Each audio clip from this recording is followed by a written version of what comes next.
Hello, friends, and welcome to my playthrough of Cipher Zero. My name is Jonathan, and this is a blind playthrough. We are in the suburbs, just about to start the second sequence of puzzles. We just learned about hexagonal grids, which I say learned. I think I kind of already knew that, but I didn't realize it was going to be in the game, so that's a nice surprise.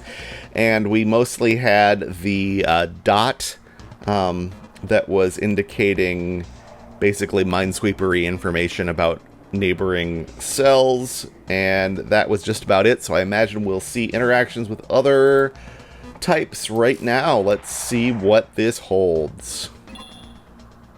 Yep, we got hexes with the outside dots that tell us how many are in that the tile painty kind of puzzles. So this says there's one here, one here. I was saying nonogram before, but really it's a little bit more like tile paint because it's just giving us a total, not the sequences. So this will be probably fairly straightforward to begin with, but I say that immediately. I am not sure where to begin on this one, besides just trying something. Probably the middle two is the vulnerable one, I would guess. If this gets shaded, that's going to mean a lot. That's either gets us a lot closer to the answer, or it's going to be disproven quickly, because this it finishes up both of these angles of clues and breaks both of these clues. So this one is empty. That forces these two to be full from that clue. This one is done, forcing this one. This clue is done, forcing this one as well, and we have done it. That was a tidy little puzzle. I like it when they take a little bit of thought, but they are clearly uniquely defined. We need two in both of these. I assume that this carries across the obstruction. I think that's something I knew, though I don't think I wrote that down. Okay, so one of these two, one of these two. We have to have at least one of these for this clue to be fulfilled. And we need at least one of these for this clue to be fulfilled. Between those two pieces of information, we can force that those two are shaded. That means that this is not shaded. This clue forces that to be shaded. And these can... I think this is a deadly pattern, so we can do either straight across or on this diagonal, and it will satisfy the rest of the puzzle. I wish that had been disambiguated in some way, but otherwise that was pretty good. 2 out of 3 on both of these is going to interact with these two in a kind of similar way from last time, I think. If we shaded both of these, then we'd have to unshade both of these from these two clues, which is a problem for this one. So we can't shade both of those, so this is definitely shaded. Exact same thing is going to happen in reverse from this one. If we shade both of these, then these clues mean that both of these are unshaded, breaking that one. So this is definitely shaded. So that gives us that same pattern. It's either these two or these two to satisfy both of these clues and both of these clues. But whichever way we do that, we'll unshade this one. So this one's going to get disambiguated because of this, and actually that gets unshaded for the same reason. So these two clues will do the rest of the work, forcing those to be shaded, and then we know these are unshaded and we're done.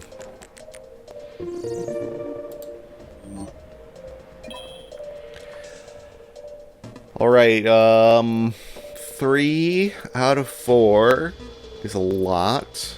2 out of 3. So we only have 3 empty cells, 1 in each column. This clue needs 2 of them. This clue needs 1 of them. This is a puzzle that's, I think, easier if you kind of flip it and think about the unshaded rather than the shaded. So we've used up 2 here and 1 here, which means all of these must be shaded. Then one of these 2, one of these 2, one of these 2. Only one of these 2. If this is not ambiguous, this is going to be the key.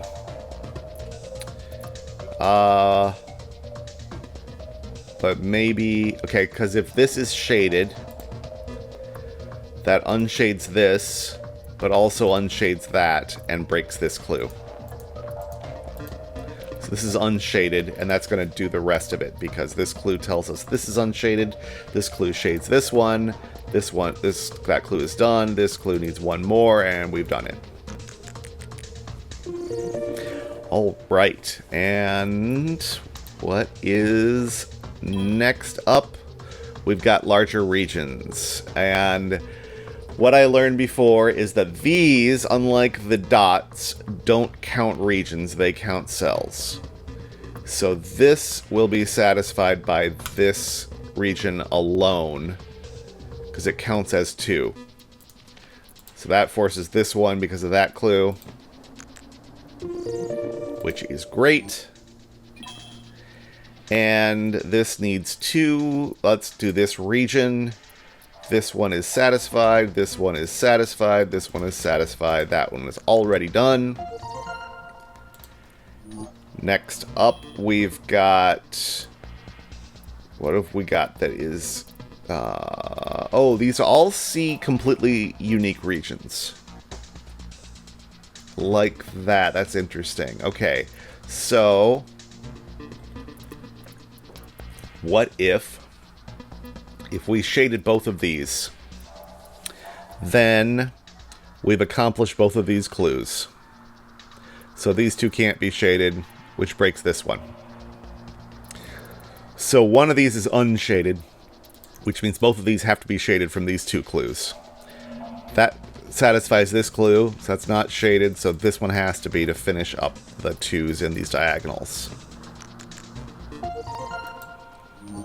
And we'll finish this set up, and this one needs a whole bunch of... Well, this one on a diagonal is good because it unshades that one. This does the same thing. Then we've got one of these 2, one of these 2 shaded. This 2 clue is done, and that's going to do most of the work. For this diagonal... We're done. This diagonal, we are done. And here, I've got one shaded up there. This one is done. This one is shaded.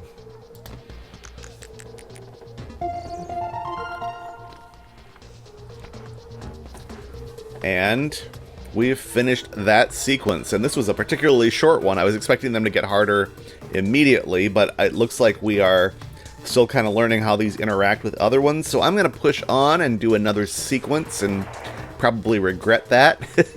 But we'll see. Oh, yeah, because already we got both Snake and the Minesweeper rules going on here.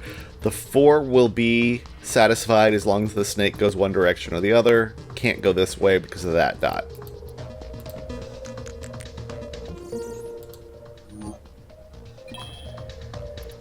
Here, we need this snake to go through.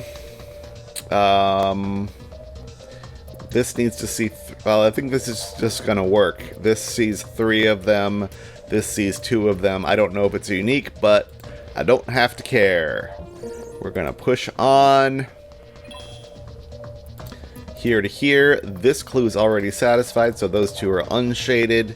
This needs 2 friends. There's one of them. This needs 2 friends. It's these 2, which forces the snake to go this way.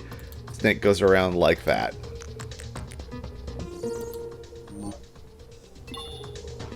Snake goes through here. This sees 5 neighbors. of which the snake is one of them. So the snake is going to have to go to contiguously go around one direction or the other. If it goes this way, then it has hit a dead end. So it goes around this side, which finishes up that clue. We can actually unshade some neighbors of the snake. This clue is good. This clue is good, so the snake has to come around that way.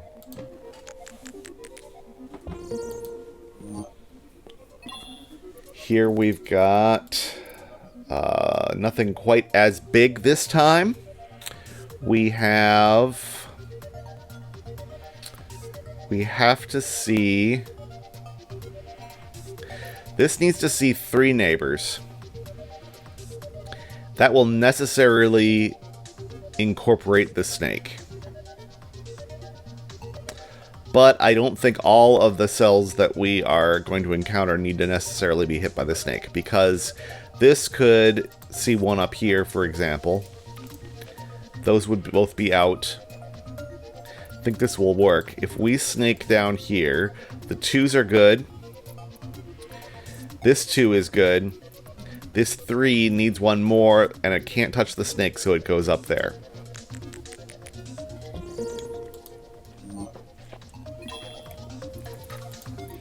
Alright, lots of 2s. How are we going to... We can't snake this way, because then this would see at least 3. Same thing up here. We can't snake this way.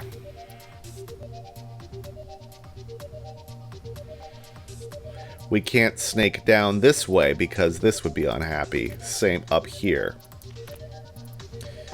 So this does go through the middle, so it's not going to make it over here. If this were shaded, these 2 would both be content, and all of these would be unshaded, breaking the snake. So that's not shaded. Now this only gets one more neighbor. That could mean the snake goes through it. Probably does. If the snake goes straight down, that satisfies both of these. Satisfies all of these. We just have these 2 to worry about, and they can deal with the outside edge to get there too.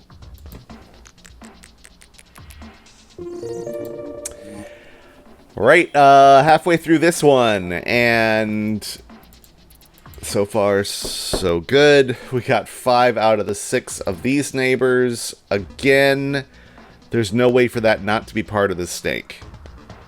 Even if we didn't touch this directly, if we had these 5, then this can't get past. So this will be part of the snake. Let's try the version where it doesn't touch immediately. Whichever way this goes, the other way is stuck. So definitely we come down here, we snake around one direction or the other, which will incorporate these 3. This clue is done. Okay, come on. Alright, still not quite used to the marking technology here. So this can't be the end point. This has got to go up. This is the end point. This has got to snake down to escape. This clue's happy, that clue's happy. We have done it. We have passed the halfway point in this sequence. Now we don't get any dots at all.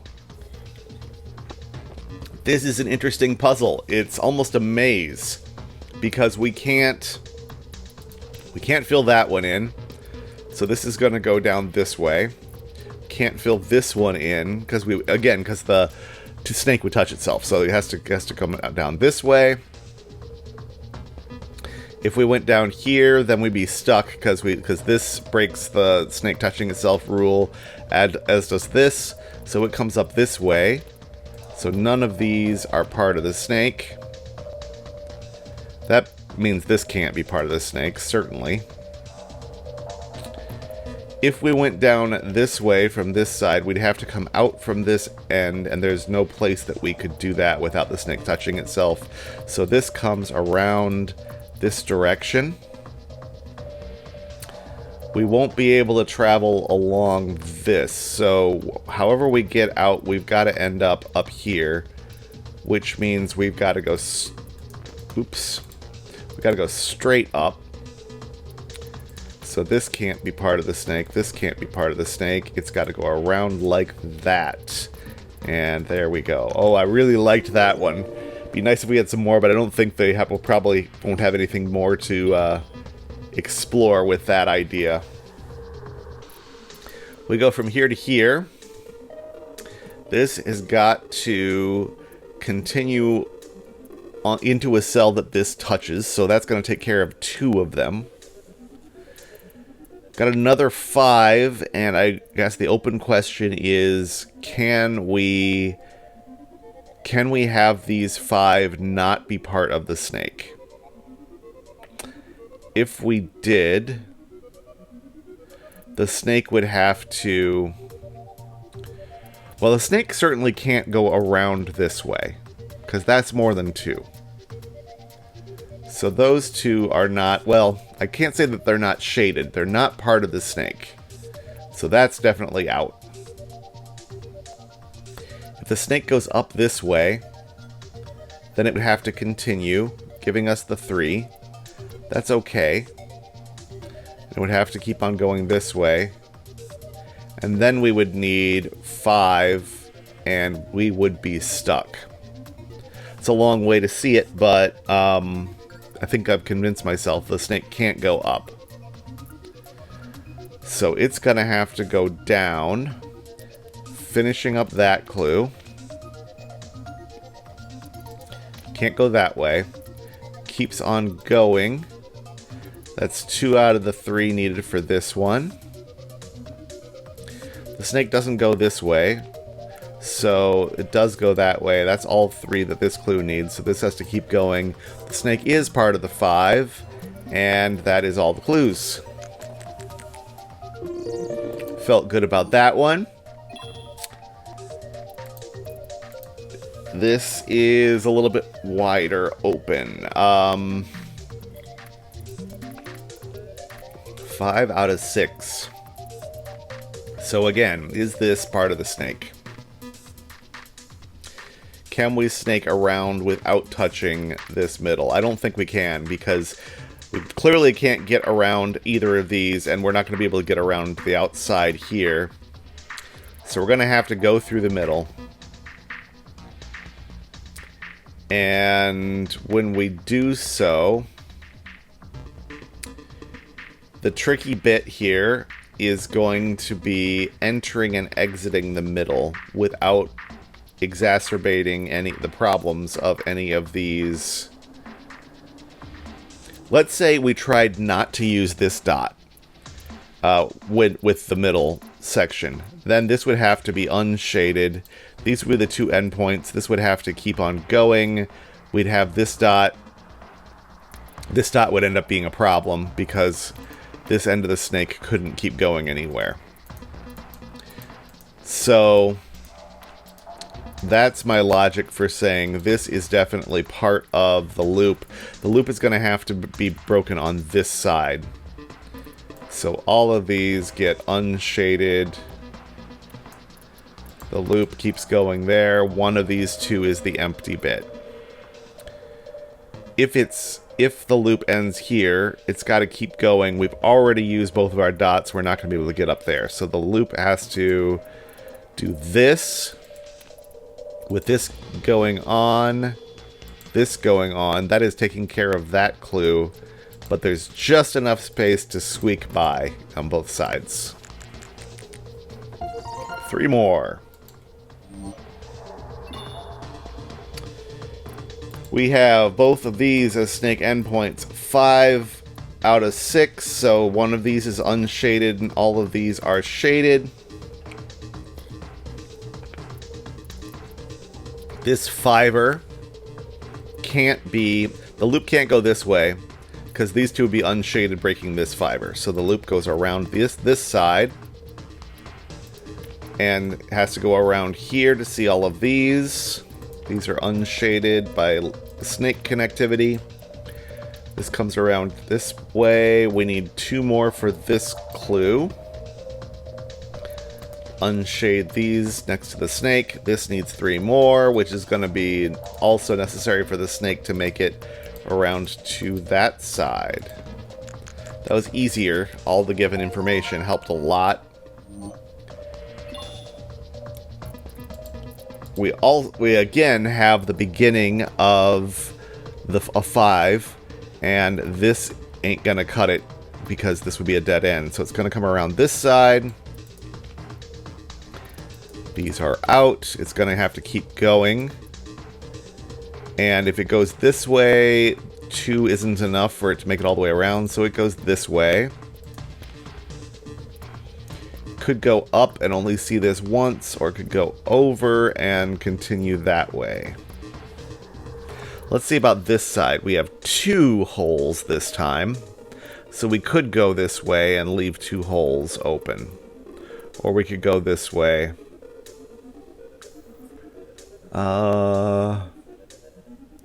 I don't know that either of those seem obviously necessary. Could we... If we try to sneak around the bottom...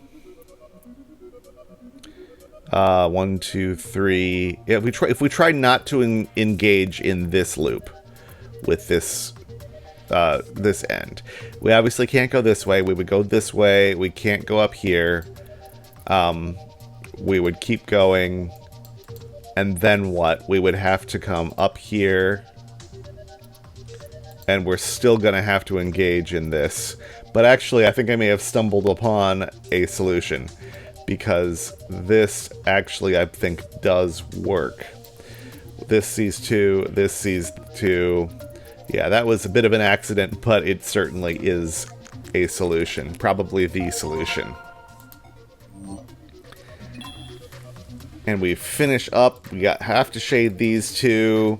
This has to be going around here and having a gap there or there, which unshades those 2, which tells me how this one works. Unshading those and telling me about that one. So we've got our snake traveling through here. Got to keep going. 2 out of 4 here. So we probably are going to go around this way.